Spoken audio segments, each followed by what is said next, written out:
இந்த வன்முறைக்கு மத்தியில் அவர் தனது உண்ணாவிரதத்தை முடித்துக்கொண்டு நிலைமையை கட்டுப்படுத்த தீவிர முயற்சிகள் எடுக்காமல் ஆம்புலன்ஸில் தனது கிராமத்திற்கு தப்பிச் சென்றார் என்று மத்திய உள்துறை அமைச்சகம் விளக்கம் அளித்துள்ளது.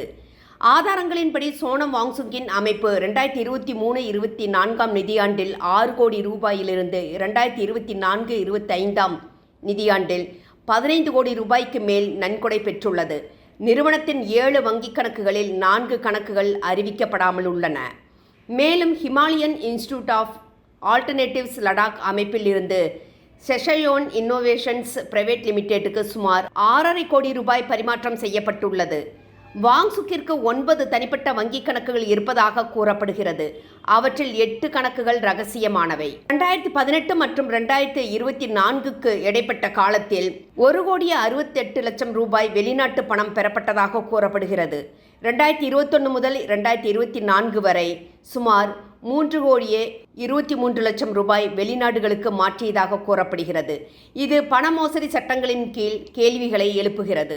யார் இந்த சோனம் வாங்சுக் என்று பார்க்கலாம். இவர் ஒரு பொறியாளர். 2009 ஆண்டு வெளியான 3 இடியட்ஸ் என்ற இந்தி திரைப்படத்தில் அமீர் கான் எழுதிய ஒரு கதாபாத்திரத்திற்கு உத்வேகம் அளித்ததற்காக இவர் பிரபலமானார். 2018 ஆண்டில் ரவோன் மகசேசே விருது வழங்கப்பட்டது.